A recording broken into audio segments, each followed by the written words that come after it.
Hey everyone, Black Marla is back with a fresh batch of chilling tales. Enjoy the video. Camping panic. Some articles about the Dyatlov Pass incident are written by people who have never spent a night in the wilderness. But the forest holds fears, real, primal, and impossible to explain rationally. These are night fears, the kind that fade away with the dawn. A seasoned camper wouldn't admit to spending the night frozen in terror, unable to move. Let me tell you about a real case of mass panic during a simple weekend camping trip. On the map, along the banks of the Missouri River near Jefferson City, Missouri, there's a large, deserted floodplain.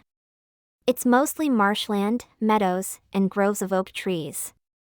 The organizer of our trip wanted to explore this area, traveling down dirt roads to check out an old landmark marked on historic maps as abandoned sawmill.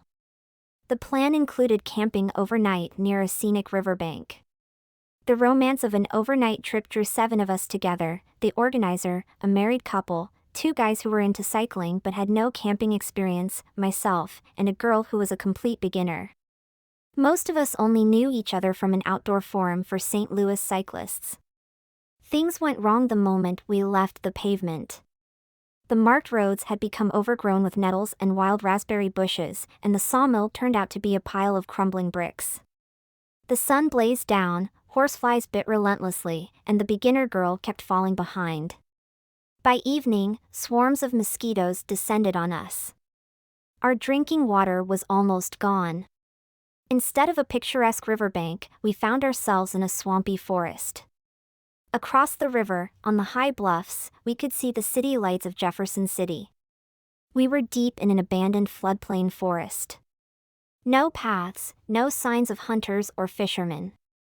Though the nearest town wasn't far, the eerie stillness of the place struck us all. Driven by the mosquitoes, we found a flat clearing with an old fire ring and the remnants of a wooden table, evidence of a long-ago fishing camp. But we couldn't find access to the water, the bank was too marshy. Tired and annoyed with the organizer, we set up our tents. The married couple had their own, while I shared one with the beginner girl. The 3 guys squeezed into a small 2-person tent. Exhausted, we all fell asleep quickly. I woke up in total darkness, gripped by fear.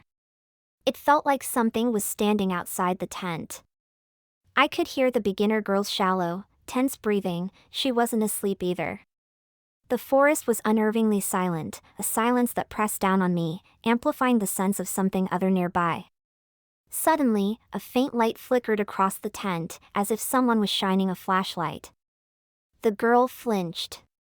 Then came a voice from one of the other tents: "Who's there?" Everyone was awake now. I heard the guys fumbling for their flashlight. I unzipped our tent and looked outside. It was brighter than I expected. My phone screen showed it was 3:40 a.m. Nothing. Just the scattered gear around the fire pit. No movement, no sound. I knew everyone else was too afraid to step out or call to each other. Then, again, the faintest flicker of light. We all emerged at once, standing in a tense circle with our flashlights. The married couple clung to each other. My heart pounded. The air was utterly still, heavy with summer humidity. No breeze, no sounds. I could swear something was moving just beyond the trees, circling the camp. I gripped my flashlight tightly with both hands. The beginner girl suddenly screamed and bolted, but the guys managed to grab her. The organizer broke the silence. "Are the bikes okay?" His voice snapped us out of our paralysis. Trying to act casual, I shone my flashlight toward the woods, but I couldn't stop glancing nervously over my shoulder. The girl laughed shakily, admitting she thought she'd seen something. She was trembling, though the night was warm and sticky. The bikes were untouched.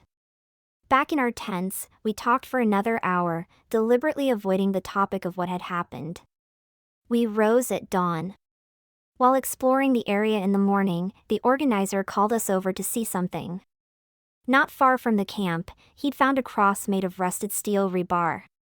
On a corroded plaque was an inscription: "Tragically lost." 1980 something. I reassured the group it was just a roadside memorial. Such markers aren't uncommon, and actual graves are properly buried in cemeteries.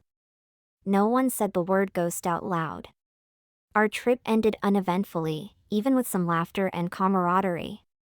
It was like we'd forgotten the night's terror. I don't know if anyone else ever brought up the ghost encounter again.